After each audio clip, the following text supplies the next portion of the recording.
Hey guys, so I'm here tonight to re-record the offline POMDP algorithms lecture just because that didn't record when I was doing it on Tuesday, I guess.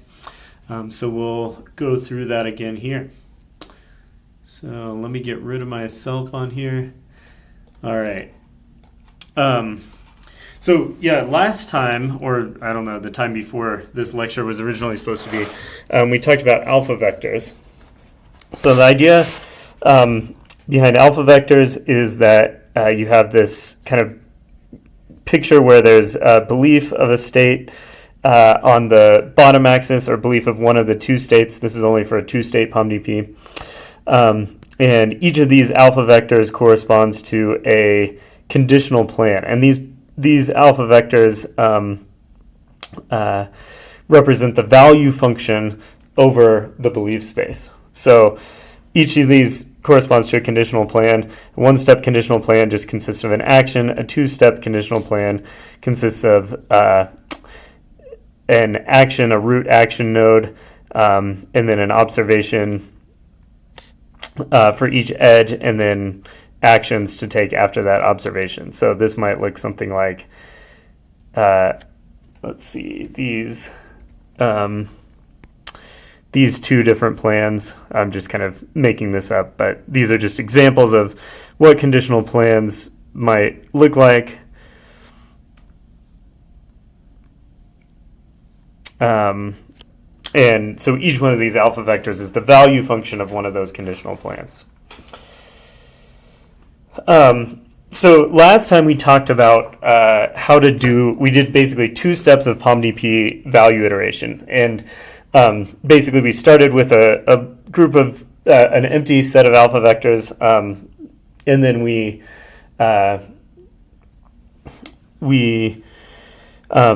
added to that by extending our conditional plan. So we started out with conditional plans, that were one step, and then we added a new set of alpha vectors based on those alpha vectors for two-step conditional plans. That's how you do this. Backup gamma is a set of these alpha vectors in conditional plans. And then we also talked about how, in order to keep this set from getting bigger and bigger, you can also prune these alpha vectors. Okay, so once you've pruned, then you can, repeat this process and add a new set of alpha vectors until you get up to the desired depth D. So this process looks like this. So if we're doing this on a crying baby problem from the book, which has an additional sing action compared to the two action version that we saw in the class. For one-step plans, we just happen to have one dominant alpha vector here. For two-step plans, we have these two dominant alpha vectors. For three-step, all the way up to six-step, you'll see, and these plans get deeper and deeper. You'll notice that these alpha vectors are color-coded by the action that's at the root of the conditional plan that they correspond to. So you might have multiple alpha vectors that have the same action corresponding to them if they correspond to different conditional plans. All right, so we can also look at, we can actually visualize these for a three-state POMDP. So this is still a really tiny POMDP, but this is one where you have some machines. It's outlined in the book, and you have some failed components. So what this is, and you can either choose to keep manufacturing, examine, interrupt, or replace the machines. And this is actually similar to one of the original POMDPs that they developed alpha vectors for back in the 1970s when this idea was first coming out. So just to show you what you're seeing here, now that we have three, let's see, let me actually do it down here. Now that we have three possible states, we have to draw the belief on this three-dimensional chart here. So we'll say that this vertical axis is the belief that there are 0 failed components, and this axis is that there are 1 failed component. And then this axis is that that represents the probability that there are two failed components. And so you can't have a belief at any point on here because these beliefs have to add up to 1. So that means that all of the beliefs are going to lie on this triangular plane here, where these 3 numbers add up to 1. And this is sometimes called the belief simplex. So sometimes you'll see people note that the belief is the probability space over states, where S is the state space here. And they'll use this delta. That's just because the simplex in 3 dimensions looks like a triangle here. But in higher dimensions, you can't really visualize it. But so this symbol is sometimes used to denote the probability space over some set. So this is denoted when I'm looking directly at this belief space. You can see on one of these simplices, I guess that's the plural of simplex here, as I go from 0 to 1 on this right side, that represents the probability of 0 failed components. As I go from 0 to 1 down this side, that represents the probability of 1 failed component. So that is right here, and the previous one is like right here. And then as you go to the right here, that represents the probability of 2 failed components on these axes. But really, so you can take any point in here, like for instance, this point has 40% chance of 0 failed components. That's just going over to this side. And 20% chance of 1 failed component. That's going up here. And then 40% chance of 2 failed components. Okay, so then when we draw our alpha vectors, I'm just going to draw the alpha vectors for this one because it's the kind of simplest, interesting one. We have this belief simplex that's kind of going to be flattened on the bottom right here. And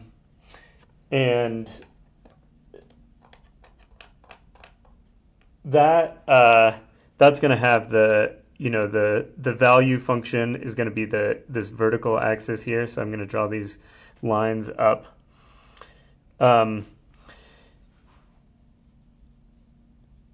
So that's the value of the belief. And then these alpha vectors are actually, the vector, it's called an alpha vector because it's normal to actually a plane. In the 2-state case, that's just a line. But in this 3-state case, that's a plane. So it looks something like this for this one that I've circled up here. So you've got one plane, which is the red, that goes down like this or something. And then you've got the purple plane that kind of I'm gonna use this blue color for I'll use this purple color actually for this thing. So then you've got this other plane that looks something like this, that kind of intersects the red plane in this one corner here. So the red is dominant in most of the area, but then right down in this one corner, the purple is dominant. So this purple zone right here is the same as this purple zone right here. So you can kind of see how these alpha vectors work in higher dimensions. I really don't know how to draw it in any higher dimensions than this. But you can see as we get down to the final thing here, after 13 steps, you have all of these different alpha vectors that each have a corresponding dominant region, and they make these different regions in the belief space where it's optimal to take these different actions. So if it's likely that one or there's a very low probability of 0 failed components, then you're going to replace the machine. If there's a probability, let's see, like a low probability, what is this going to be? A pretty high probability. Well, if there's a high probability of 0 failed components, you're just going to keep manufacturing. If there's kind of a fairly low probability of 1 failed component, but a fairly high probability of 2 failed components, you're going to examine it. And then there's also this replace region here. So kind of an interesting policy. You can come back and like look at that in detail if you want. There's also more explanation in the book if you're interested in this. Okay, so what we actually want to do is solve infinite horizon POMDPs. And so in an infinite horizon POMDP, you can build up these conditional plans, but you'll never get to an infinite horizon. So what we actually want to do is maintain lower bounds. And if you're listening to this online, you might want to get ready to pause and think about this for a second. But I asked the class the question, which I think is really a really important concept. How can you find a lower bound for the value function for a POMDP? And you can pause it for a second and think about that and come up with an answer. Okay, so if you've thought of an answer, so one possible thing to do would be you have like a lower bound on the reward, and you multiply that by 1 minus or 1 over 1 minus gamma, and that'll give you a lower bound. That's a really loose lower bound. What's actually a better strategy that'll give you a tighter lower bound is evaluating any policy. So since if you evaluate any policy, either it's the optimal policy, in which case you still have a lower bound, it's just the highest lower bound. If you have a worse than optimal policy, then you have a slightly looser lower bound. So in order to solve these infinite horizon POMDPs, we're going to keep track of these lower bounds. And we're going to initialize it with a set of alpha vectors. So these are valid infinite horizon plan alpha vectors, but they're not close to optimal. They're a lower bound. So we specifically choose an alpha vector for every action, and we set that alpha vector equal to the infinite horizon value of always blindly taking that action. So we always execute the same action.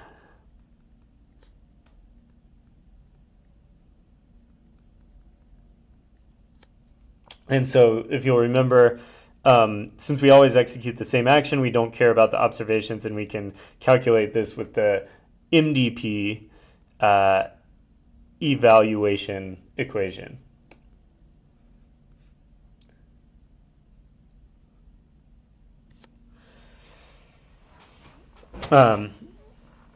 Where these are the transition functions for that action and the reward vector for that action. Okay, so now we can do a backup. Now, if we're backing up all possible conditional plans, there's a lot of steps to this. It can be so. There's this great paper that I'm taking most of this stuff from, and it's called a survey of point-based POMDP solvers. So if you want the information from this lecture, I don't think it's all in the book. So you want to look up this this paper called A Survey of Point-Based POMDP Solvers.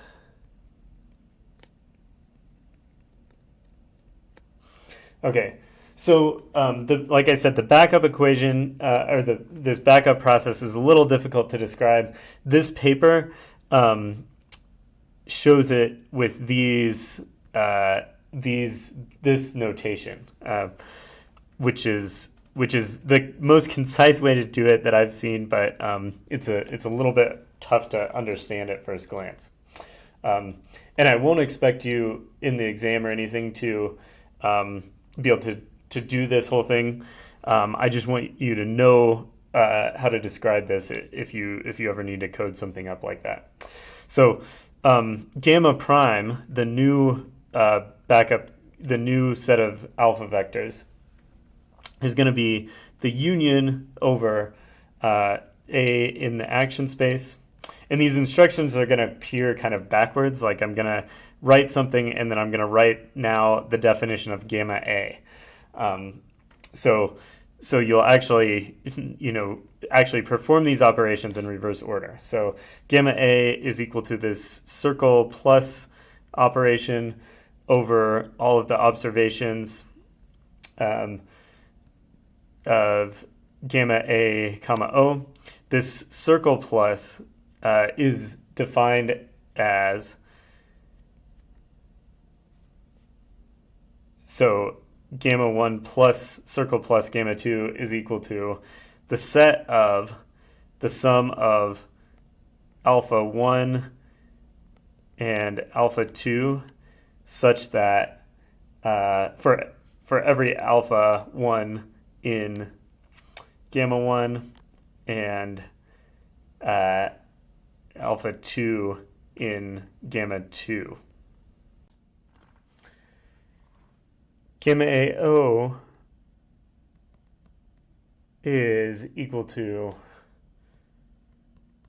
1 over the size of the observation space times RA plus alpha AO. And then this is done for all alpha in gamma. And then this alpha AO is defined for the entry for each state S is equal to the sum over S prime of Z O given AS times T of S prime given SA times alpha of S prime. And this is an alpha from the previous set of alpha vectors. All right. So this is a pretty computationally intensive process, doing all these for all of these different computations.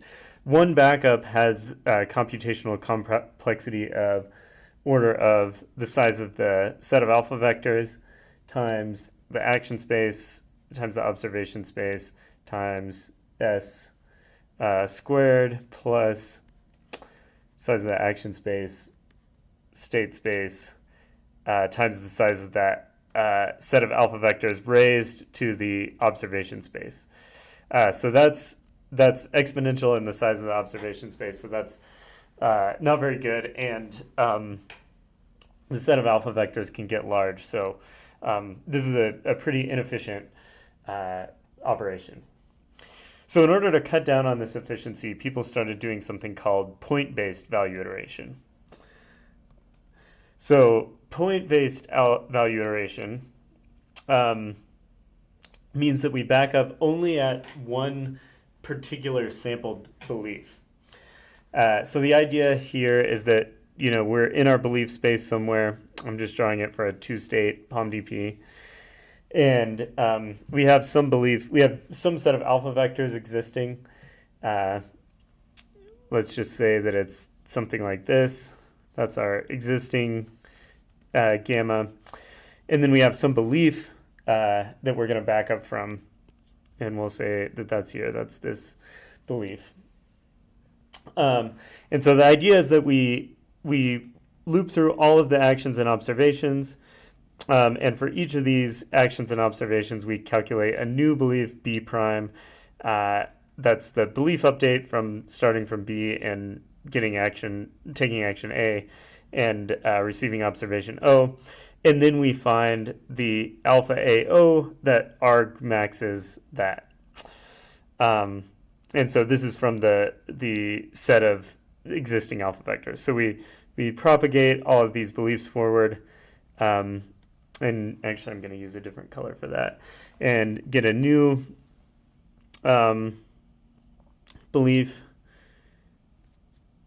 a few new beliefs, and then we find the alpha vectors that maximize those, and so those are going to be the alpha AO. So the alpha AO for this new B prime is going to be this alpha vector, and then the alpha AO for this other B prime here is going to be this alpha vector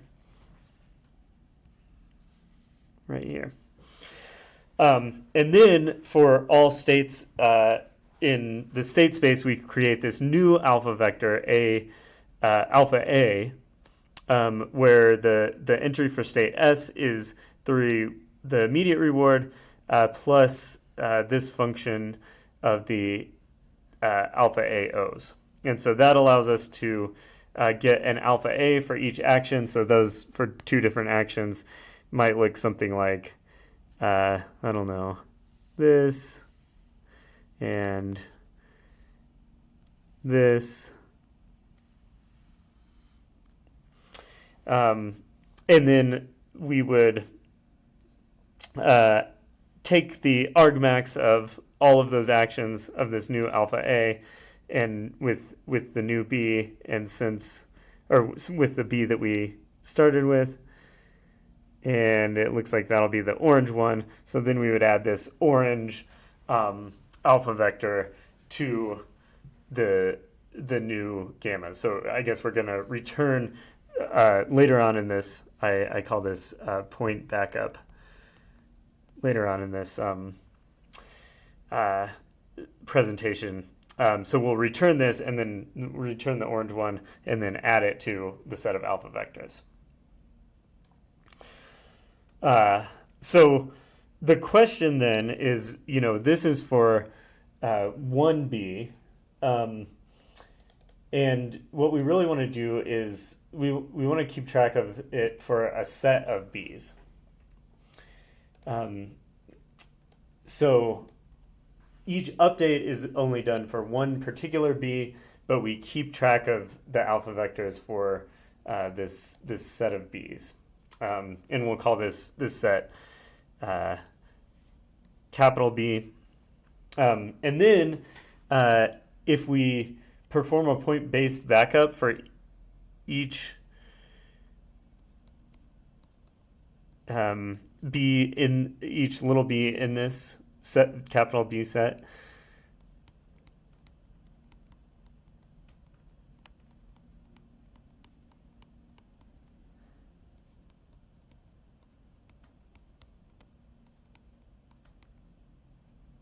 the complexity of that backup for the entire set of B's is, if we can do some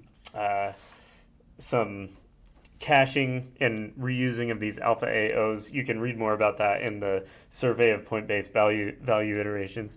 The complexity is order A, O, gamma, S squared, plus B, A, S, O. So this is much smaller. This term now only depends on the size of the belief set rather than gamma to the O. So this is going to be much more efficient. All right. So then the question is, how do we choose this set of beliefs B? So the original paper that proposed this point-based backup is called PBVI, point-based value iteration, and so they had a very simple kind of heuristic for keeping track of which B's we should have in B. The question again is, how do we choose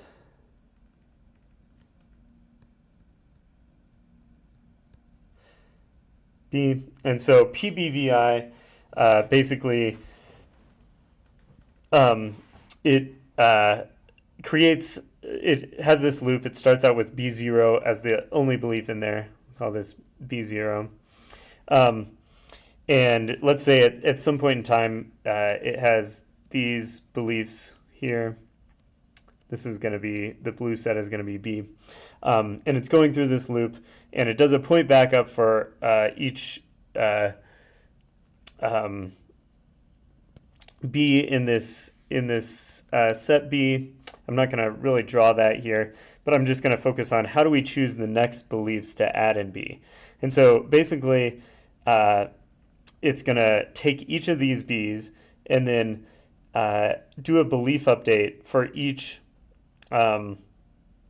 action and observation. So we're going to say for this one, we get this, and for this one we get this, and for this one, if we do the belief update, we get that, and then this one results in some very close beliefs like that and that.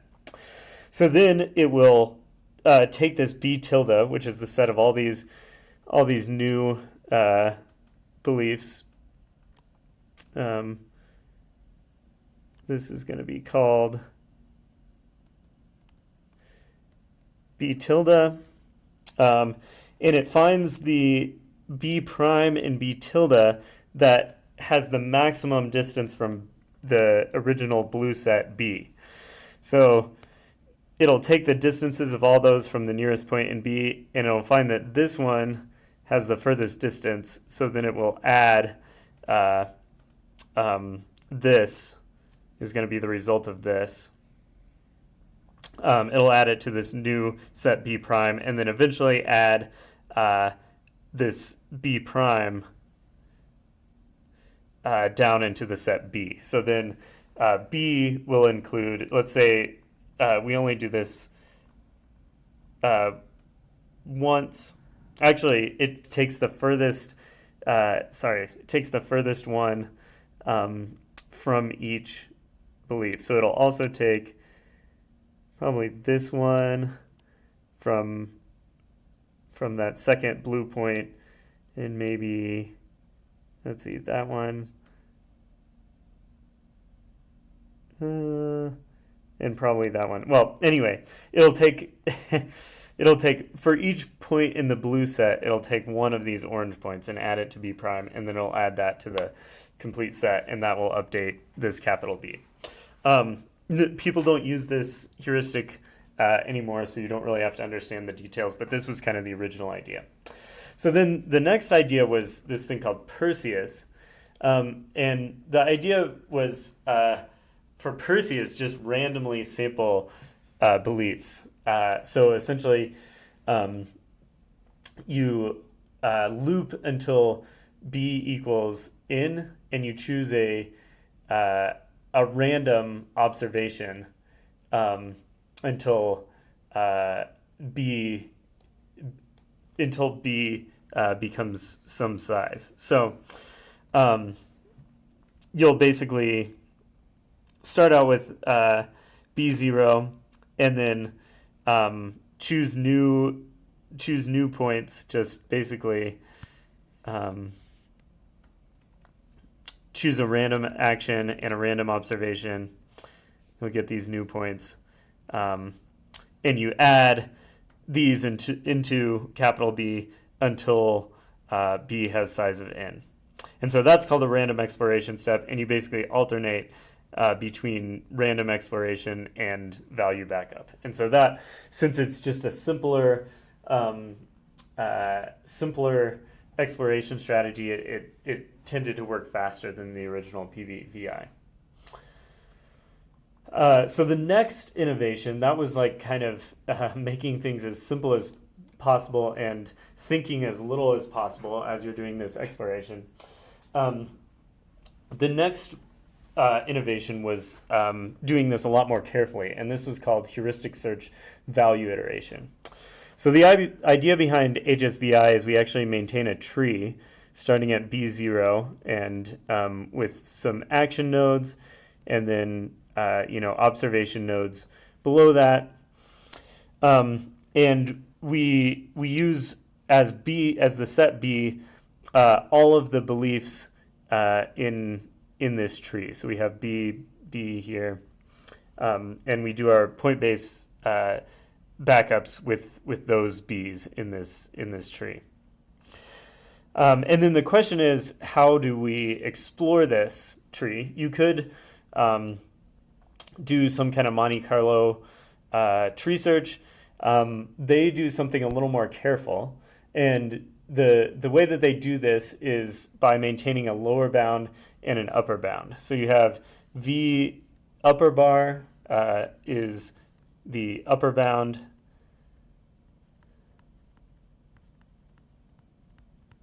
and then V lower bar is the lower bound.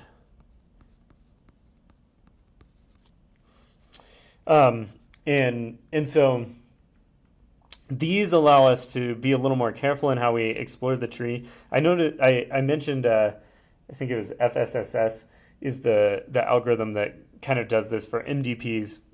It maintains a lower and upper bound, so I think this is a good strategy. And then based on these lower upper bound and upper bounds, we explore the tree. So we choose the action that maximizes the Q upper bound. So we choose an action based on kind of the most optimistic choice, the one that maximizes the Q upper bound. And then we choose an observation bound that maximizes the weighted excess uncertainty. So this line here is called the weighted excess uncertainty. And then we call this recursively as we go down the tree. This is the recursive call here. And then as we work our way down the tree, we do this point backup of the lower bound. This set of alpha vectors creates a lower bound. And then, so each time we do this point backup, we improve the lower bound at one point in the belief space. And then we also have to do the upper bound backup, which I'll talk about on the next slide. So basically you do this, you keep exploring the tree until your upper bound and lower bound at the initial belief get within epsilon, and then you know that you have an epsilon optimal policy. So we've talked about how to do this, this point backup to maintain the lower bound. We haven't really talked about the upper bound. So this is slightly more complicated, or different, I guess, than the lower bound. The lower bound can use alpha vectors. So let's just talk about the lower bound for a second. So the lower bound is kept track of with alpha vectors that look like this, and then the lower bound is V bar B is equal to the max over the set of alpha vectors in this gamma lower bound, A transpose with B. Now you might hope that we could do something similar with, and then the upper bound, we know that the value function is piecewise convex and linear because it can be represented with these alpha vectors. So we also know that we also kind of want an upper bound that's kind of convex like that. So we want, something that looks like this maybe. The problem is we can't use alpha vectors anymore, because if we said something like this is equal to kind of the opposite of this, min over alpha transpose B, then we would have these alpha vectors that look something like this, and the min of these alpha vectors is, this, which is no longer convex, it's concave. So it doesn't really make sense to keep track of upper bounds like this. So the best way people have found to do this is to just keep track of the upper bound at this set of points B. So instead of having a full lower bound for any belief in the belief space, we just have upper bounds for each B in the belief set B. So this is just a sampling of the belief space. So then the question is, how do we do this belief backup, this B sub B operator? This is kind of a bad notation because it can be confused with the set of beliefs B. So let's say that we have these upper bounds. We'll have a different color for each point in B. So B is going to be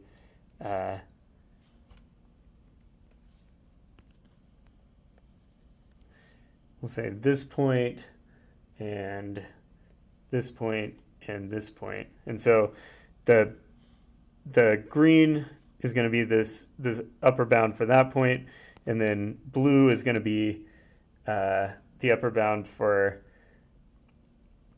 this point, and then I'm going to use red for the upper bound for this kind of third point here. So if we have some new point, this new B that we're trying to get the upper bound for, in when we've explored to it on the tree, then we can use what's called the sawtooth approximation for this bound. So the idea is that you're going to, you're going to use this backup operator, BB, of V upper bound at B is equal to the max over the actions of RSA plus gamma times the sum over O of PO given BA times V of tau of BAO. So this is just essentially this is the Bellman operator for kind of the belief MDP.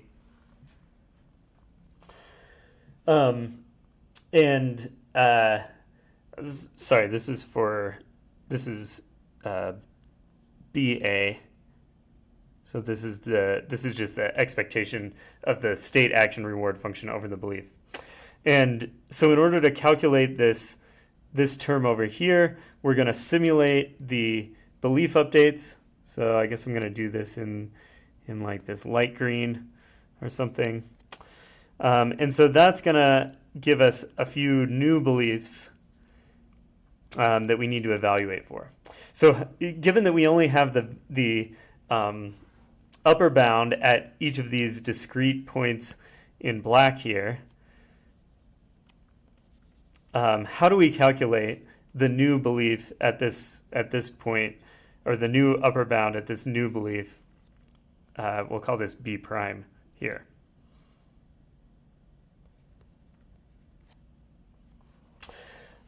So you could try to, let's say that we also have upper bounds at these states, at the simplex states. You could try to linearly interpolate between these, like that. This is what you would ideally want to do. The problem is finding in a higher dimensional space, finding the points to interpolate between is very difficult. So this is usually too computationally prohibitive, and people don't use it. So instead, they use something called the sawtooth bound. And so the sawtooth bound takes each interior point and translates between it and the points at the edge of the belief simplex. So for this green one, it would look something like this. And it doesn't bother at all to try and find the 2 points to interpolate between. So this is much more computationally efficient. And then this red one has these points right here. And then this blue one has these, I guess, interpolations right here. So if you take, so then when we have a new B prime to evaluate, we find the interpolation or the point that minimizes the value at this new B prime. So for this B prime over here, it's this green one, and for this, I'll call this B double prime over here, it's gonna look. It looks like it's gonna be this blue one right here. So this blue one and this green one, and then we'll use this this to find a new lower bound point for B. So we'll add these up according to this equation, and then we'll find a new point that we can add to this set for B. So maybe I'll use purple for that. Call this B, and then we have this new one. And so the reason that this is called the sawtooth bound is because if you connect all these, the lower bound that you're actually working with looks something like this, which has this kind of sawtooth shape, and hence that's called the sawtooth bound. So it's just interpolating between each of these interior points and the points on the edges. So that's how we keep track of these upper bounds, and that allows us to do heuristic search value iteration. So the kind of state-of-the-art algorithm for solving POMDPs offline is called SARSOP, and it's called successive approximation of reachable spaces of the reachable space under optimal policies. So SARSOP is actually just like HSVI, so it's similar to HSVI, except that it limits the search space to the set of reachable beliefs under the optimal policy, or at least it attempts to do that. So HSVI will keep track of a belief set that's in that's a subset of R, which is the reachable set of beliefs from the initial belief. SARSOP, on the other hand, attempts to keep this belief set as a subset of R star, which is reachable under the optimal or under an optimal policy.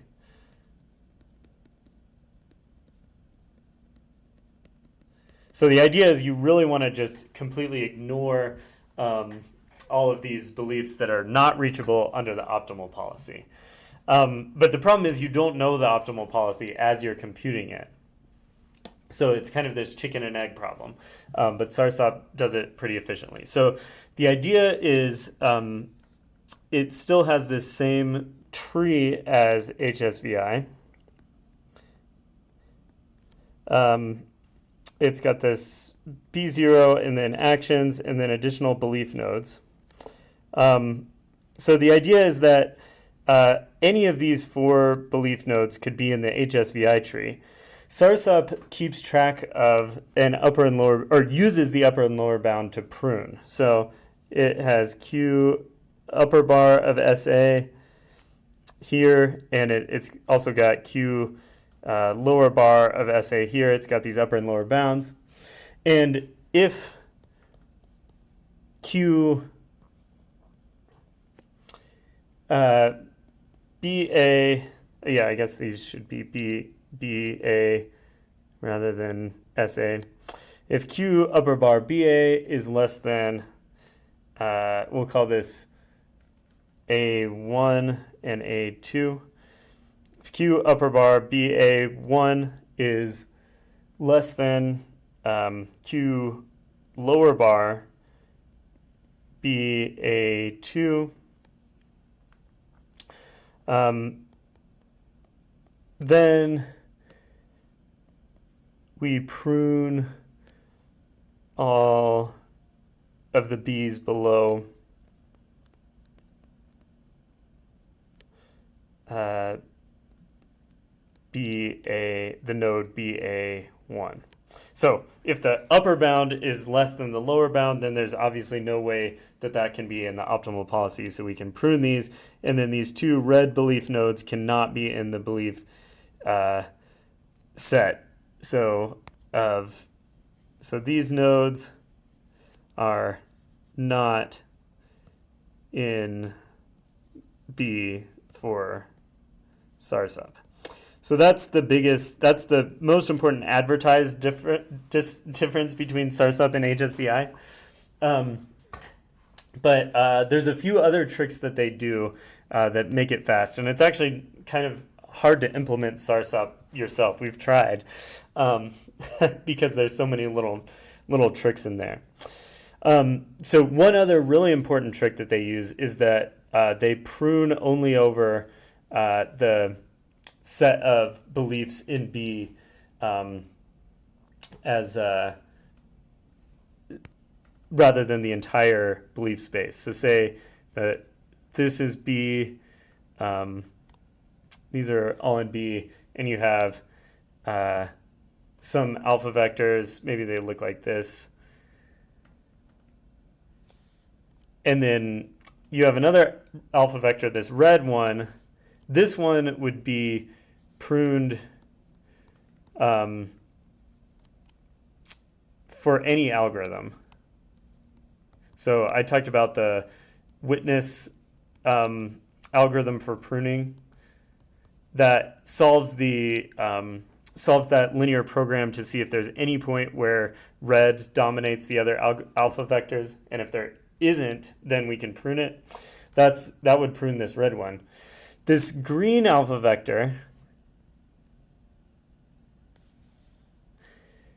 would actually be pruned in SARSUP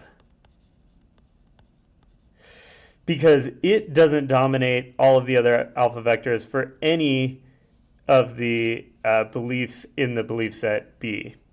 So SARSUP would, even though it does have this place where there would be a witness under the witness algorithm, I guess it would be right here. That would be the solution to the linear program. SARSUP just ignores that, and instead it just loops through B and checks that. So this is kind of the state of the art in terms of offline POMDP solving algorithms that use alpha vectors. Just to give you an idea of how big it can solve. So the witness algorithm, which is at which is basically the alpha vector value iteration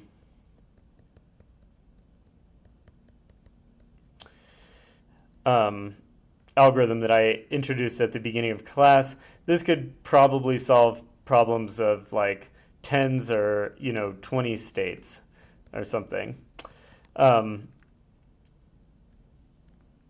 SARSUP won some competition when it was released, and it can solve problems with maybe like several 100,000 states. So maybe 10,000. If it's structured correctly, it could be maybe even up to 100,000 states that SARSUP can think about solving. So it's a huge boost in efficiency just because it's able to limit the part of the state space that it explores. Okay, so that's it for this lecture. Thank you all for watching, and I guess I will see you all next week on Tuesday. All right, thanks.